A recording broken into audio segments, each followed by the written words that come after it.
Bonsoir et bienvenue dans ce nouveau bulletin d'actualité astronomique de l'almanach des faits célestes pour la nouvelle année 2021, la première période du 2 au 9 janvier 2022. Ah, ça y est, on est dans 2022. Nous enregistrons cette vidéo le 1er janvier et nous allons parler de la période du 2 au 9 janvier, donc de la nouvelle lune, qui est la première lune d'hiver, et jusqu'au premier quartier, le 9 janvier à 18h11. La lune, donc, va passer, la nouvelle lune est conjointe à l'étoile Nunki du Sagittaire, Nunki de la constellation du Sagittaire, qui marque le 13e degré du signe du Capricorne. Donc là, voilà. Comme ça, je vous donne les degrés de suite. Et le premier quartier, et donc la Lune est au 20e degré du signe du Bélier. Elle passe du 13e Capricorne au 20e des Béliers, de la constellation du Sagittaire à celle des Poissons. Et donc, pour la nouvelle Lune, on ne la voit pas, bien entendu. Alors, cette nouvelle Lune, le 2, elle est quand même très intéressante, donc conjointe à l'étoile Nunki. Le 1 au matin, nous avions le dernier croissant de lune, conjoint à Mars et Antares. Et dans le ciel du matin, il n'y a que Mars. Dans le ciel du soir, il y a toutes les autres planètes. Et en ce moment, Mercure qui gagne du galon, tandis que Vénus décline. Aujourd'hui, hier et aujourd'hui, elles sont à peu près à la même hauteur. Ça y est, elles sont en train de se coucher là. Il est 18h18. Elles se couchent, mais voilà, on peut les voir toutes les deux côte à côte, Mercure à gauche de Vénus à bien 5-6 degrés, mais maintenant elles s'écartent. Et donc Mercure qui va être à son élongation maximale le 7, donc dans la période là que nous pouvons, puisque nous allons du dimanche 2 au dimanche 9 janvier, donc vendredi 7, Mercure est à son élongation maximale Est, donc on la voit le soir, après le coucher du soleil, et on la verra plutôt bien. Et alors, on aura aussi la chance de voir Vénus dans une bonne condition, horizon sud-ouest parfaitement dégagé, et on peut voir Vénus qui brille fort, mais qui est très bas, et Mercure de plus en plus haut chaque jour, là, au cours de la semaine, ça va faire comme ça, qui brille beaucoup moins fort, mais s'il n'y a pas de nuages, on la voit à l'œil nu, dans le crépuscule. Bon, il y a souvent des nuages, c'était horriblement balafré de traîner là aujourd'hui. C'en était, je ne sors pas parce que je sens que ce n'est pas bon l'air dehors. Pourtant, on est en une rase campagne.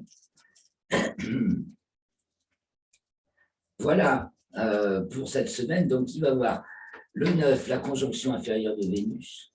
Avant le 7, l'élongation maximale de Mercure. Et parce qu'en fait, elles ont été conjointes toutes les deux le 29 décembre. Et donc maintenant, Mercure avance et Vénus, jusqu'au 7, elle gagne dans le ciel. Et Vénus en perd, mais en fait, sa latitude nord, Vénus, fait en sorte qu'on peut la voir, on va pouvoir la voir le soir jusqu'au 8 au soir, si les conditions sont excellentes.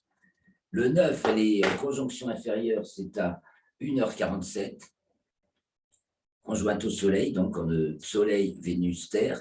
Et le 9 au matin, on peut la voir dans le ciel du matin. On a la chance parce qu'elle est en latitude nord et nous sommes dans l'hémisphère nord, donc ça donne la possibilité de l'observer juste avant dans le ciel du soir et juste après sa conjonction inférieure dans le ciel du matin. C'est donc là, un nouveau cycle Vénus, et on peut dire que c'est nouvelle Vénus, conjonction inférieure. Pour Mercure et Vénus, c'est nouvelle Vénus, nouvelle Mercure. Sinon, conjonction tout court pour les autres planètes, c'est conjonction Soleil, je veux dire. Et bien, c'est nouvelle Mars, etc. On va faire le tour de ce qui a à voir se partager l'écran et on va aller dans le ciel, le stellarium. Après, peut-être voir le reste. Alors, je stoppe. Là, c'est à l'heure courante à laquelle j'enregistre. Je stoppe le temps là.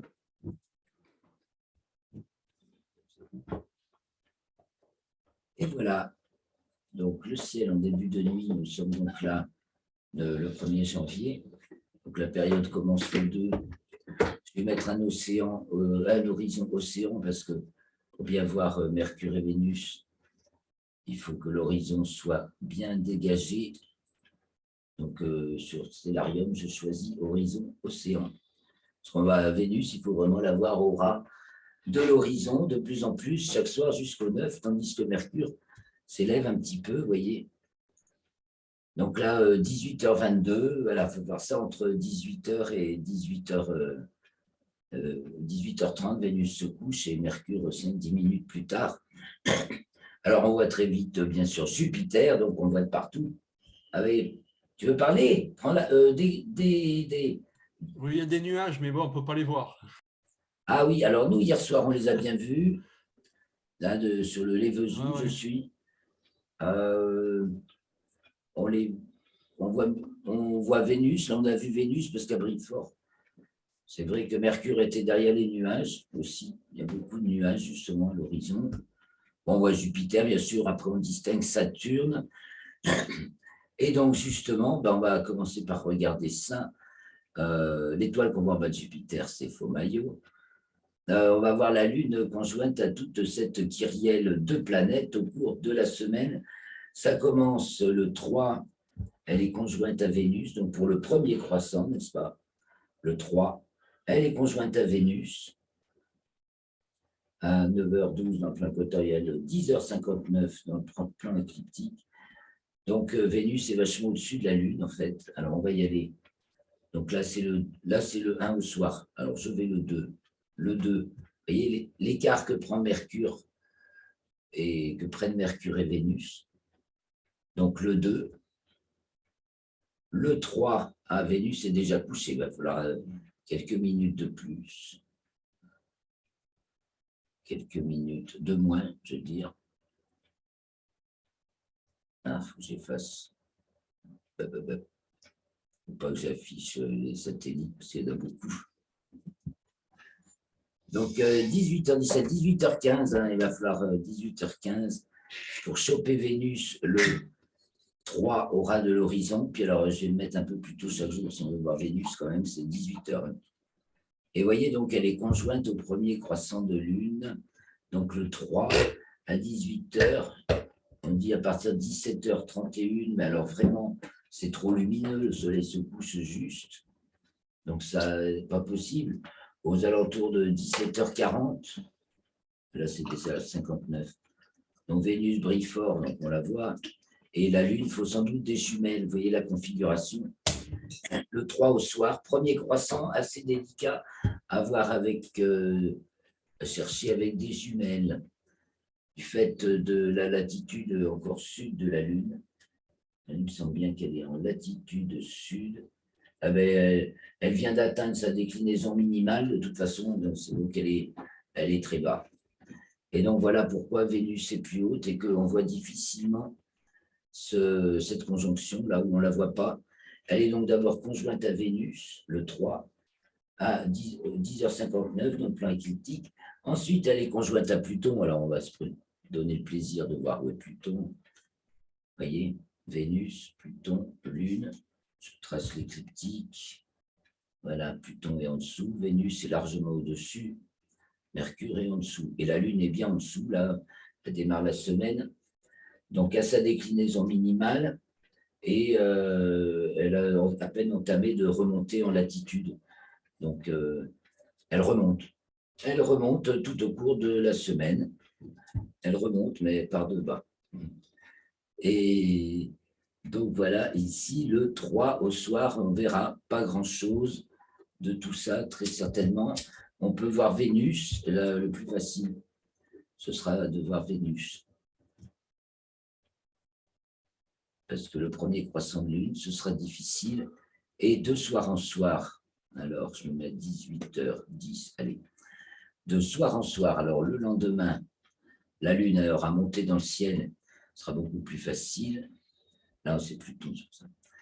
Et donc, elle aura été conjointe à Mercure. Elle est conjointe à Mercure le 4 à 3h36, un plein écliptique. Donc là, on est le 4 à 18h sur cette image. Et ça continue. Ensuite, elle est conjointe à Saturne le 4 à 17h48. On voit bien que là, c'est à peu près où elle est conjointe à Saturne. On va mettre sa forme de croissant très fin au départ qui grossit de jour en jour. Donc très fin. Donc on aura le fin croissant de Lune sous Saturne, mais avec Mercure bien visible et Vénus à choper très vite. Là, c'est déjà le 4. Donc le 5, on va suivre la Lune. Eh ben, elle va s'approcher de Jupiter, à laquelle elle est conjointe le 6 à 1h10, donc le 5 au soir. On verra Lune, Jupiter, toujours Mercure qui grimpe, qui se rapproche de Saturne, Vénus qui est déjà couchée, mais qu'on peut essayer, dès que le soleil se couche, on la cherche à l'horizon, et jusqu'au 8 au soir, avec les bonnes conditions, on va y arriver. Alors, je continue le 9. Maintenant, on va avancer d'une heure dans la nuit, donc le 9, non, ce n'est pas le 9 là, c'est le 6. Elle a passé la conjonction à Jupiter, elle est conjointe à Neptune. Voilà, je passe une heure de plus quand même pour qu'il fasse nuit. 19h10, donc vous voyez, Saturne, Jupiter, Neptune, en fait, c'est aligné. Elles sont alignées. Et donc, pour voir Neptune, à laquelle elle est conjointe le 7 à 13h39 dans le plan écliptique, donc le 6 au soir, et je me remets sur Neptune, et le 7 au soir.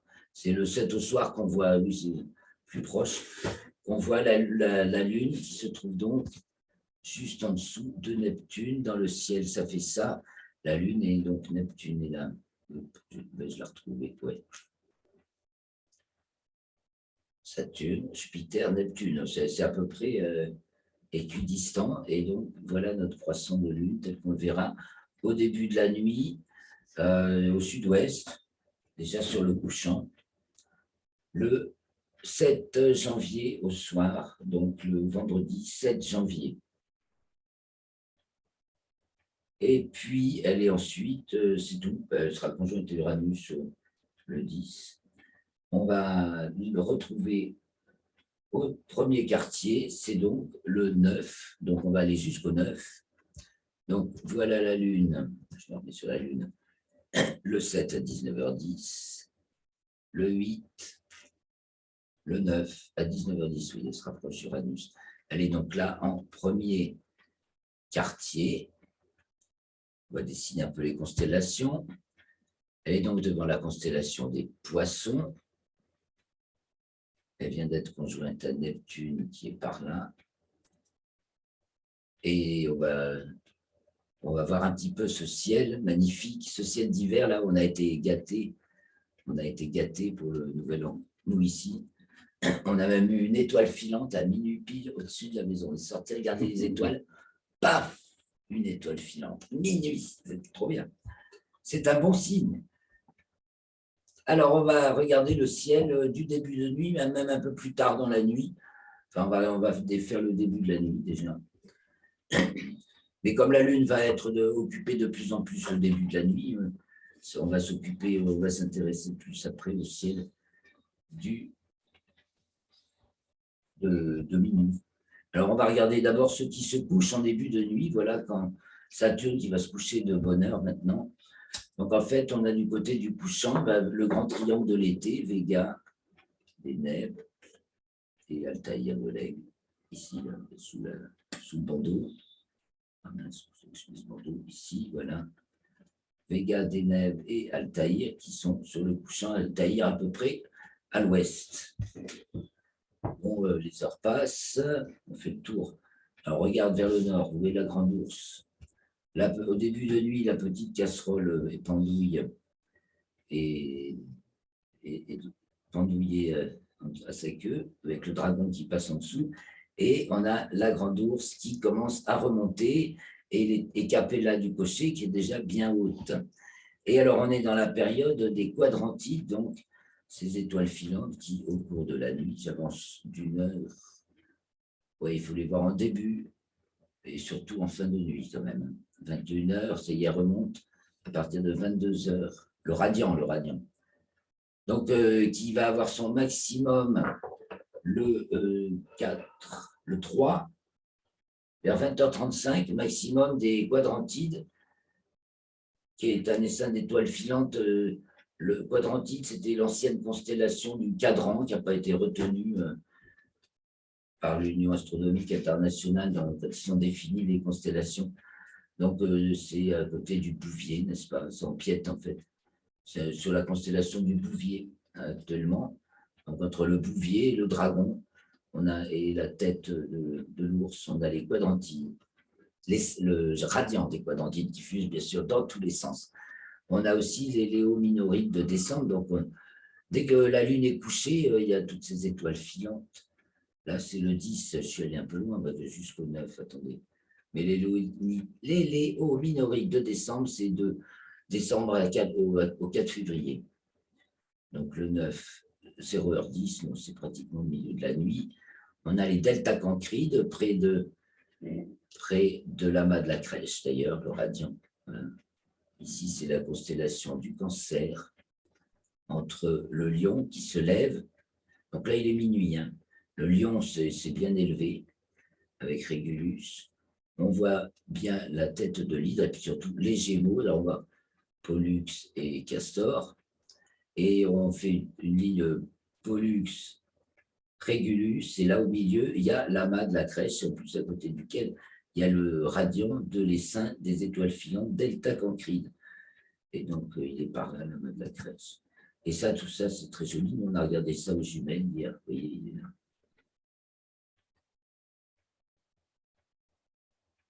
Il y a plein de d'amas. Après, plus loin, on a l'amas des Pléiades. Donc, on retrouve Orion, bien sûr, là, au sud, pratiquement.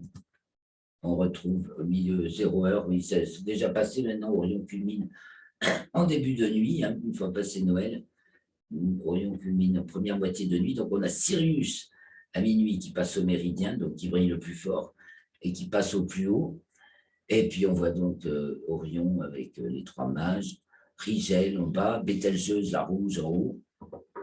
Et puis, il y a Aldébaran du taureau qui brille rouge à peu près autant que Bételgeuse. Et de l'autre côté, il y a Procyon du petit chien. Tout ça forme les plus brillantes étoiles. On peut trouver la nébuleuse d'Orion ici aux jumelles. Assez facile. Voilà, même aux jumelles. Hein, voilà, c'est à peu près ce qu'on voit aux jumelles. Après, au télescope, voilà plutôt ce qu'on voit. Avec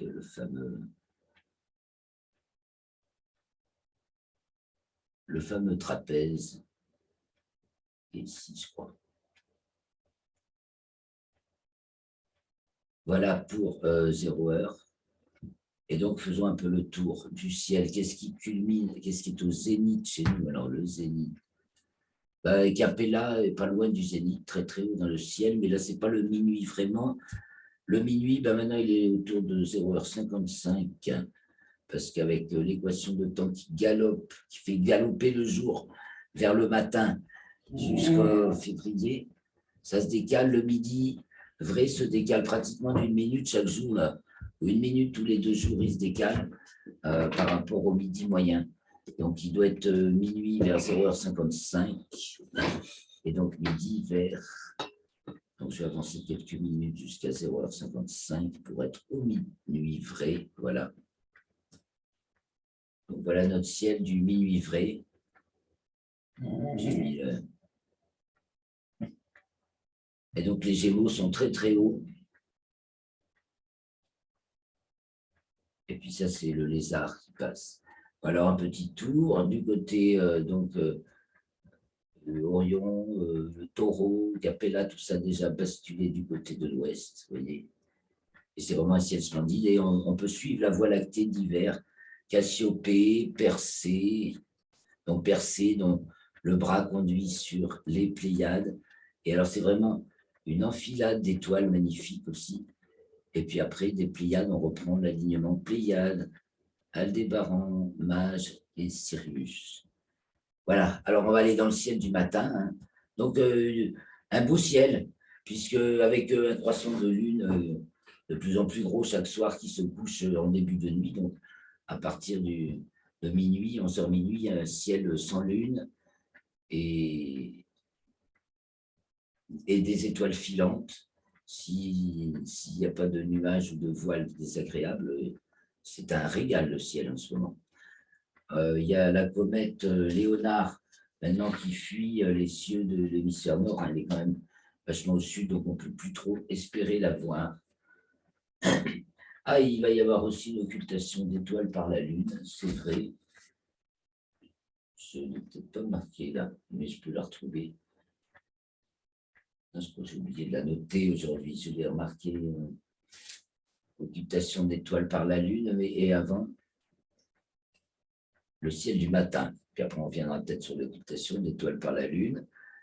Le ciel du matin, donc là, nous sommes le 9 à 0h55, et bon, on va avancer de quelques heures et voir ce qu'on a à guetter du côté de l'Est, bien entendu, puisque le reste est en train de se coucher, on l'a déjà vu. 1h, 6h, voilà, Mars, donc, qui est là, levé. À côté d'Antares, quand même, elles sont toutes proches encore, donc on peut comparer l'éclat de l'étoile Antares, du Scorpion, Géantrousse, avec celui de Mars. Et Antares voulant dire anti-Mars, enfin la rivale de Mars, parce qu'elles sont rivales en couleur. Après, en luminosité, celle de Mars est très variable. Elle est actuellement de magnitude 1,6, tandis qu'Antares, j'affiche magnitude 1,5. Oh, ben, elles sont de magnitude. Antares brille plus fort que Mars, un petit peu plus fort que Mars. Elles sont d'éclats semblables. Et donc, vers 7h du matin, voilà, elles étaient conjointes au dernier croissant de lune le 1er janvier au matin. Et donc, chaque jour, on voit de mieux en mieux Mars.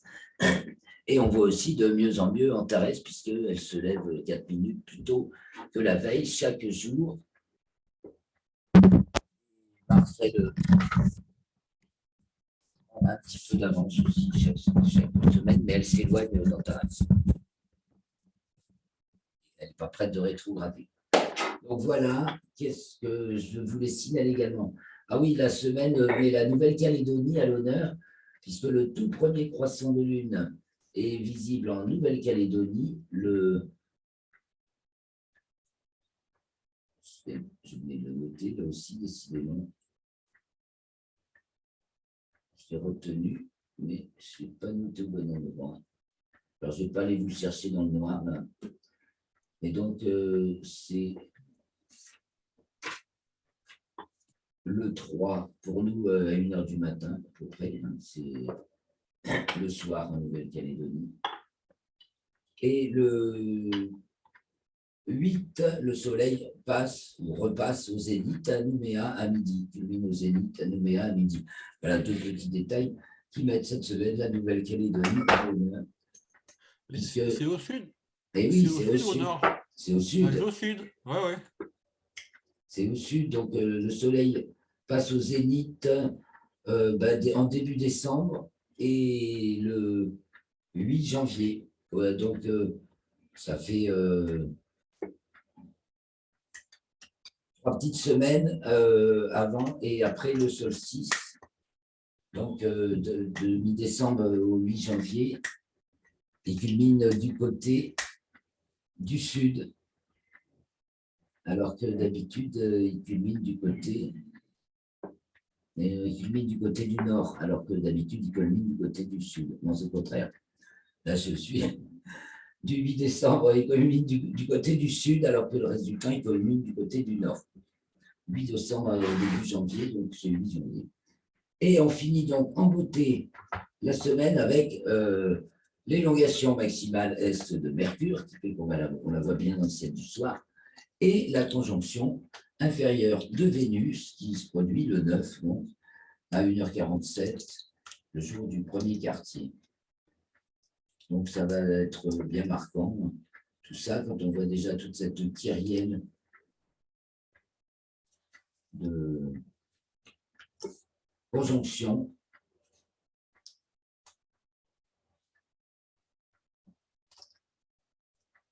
ça va-t-il pour toi, Christophe? Je reviens. Qu'est-ce que je pourrais parler?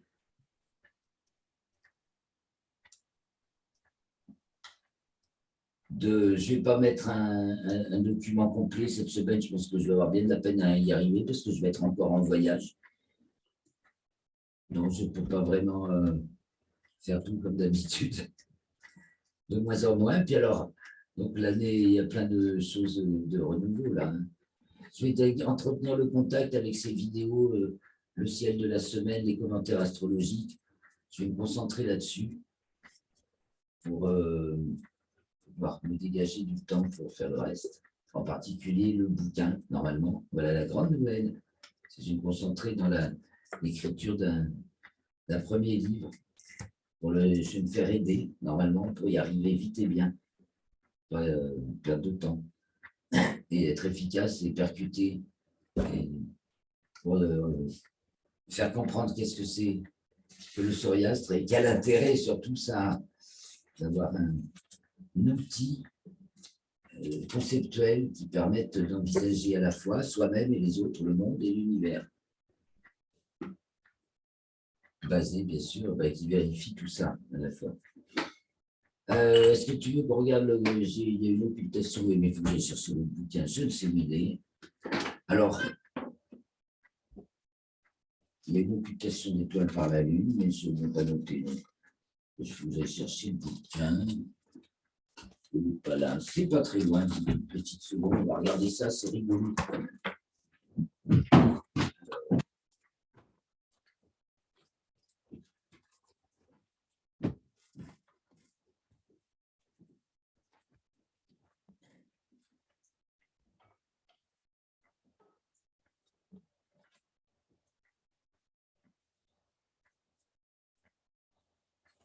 C'est le 6 à 17h55.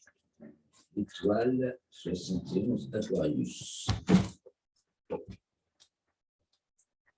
Le 6 à 17h55.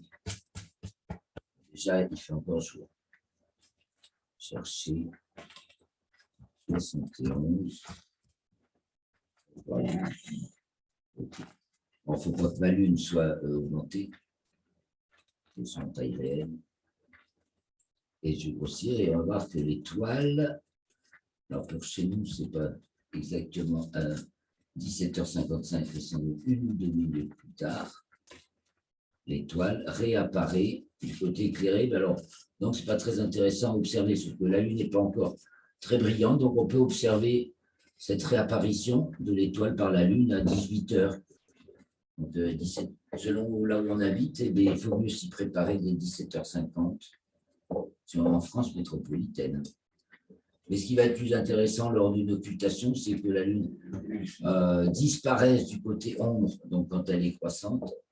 Et là, on assiste à la réapparition, puisque avant, il fait jour. Et sinon, à sa réapparition du côté ombre quand elle est décroissante. Voilà, donc ça se produit le 6, hein, aux alentours de 18h. Mais l'intérêt, c'est justement d'être de minuter ça précisément, mais l'heure est différente selon chaque latitude, longitude. C'est ça qui permet de faire la trigonométrie, de déduire beaucoup de choses sur la distance des étoiles. C'est comme ça qu'on apprend à calculer, qu'on peut accéder justement à la masse et à la distance des étoiles.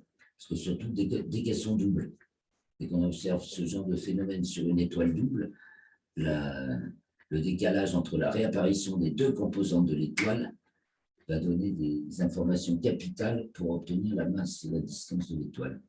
Voilà un petit détail.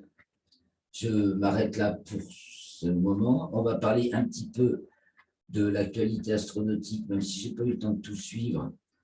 Ce qui est certain, c'est que le James Webb Télescope est bien parti et qu'il est à mi-chemin. As-tu des nouvelles, toi, Christophe? Je Ça va être un peu ce partage. Voilà. Pour l'instant, je vais chercher. Le télescope, là, il t'a envoyé le jour de Noël.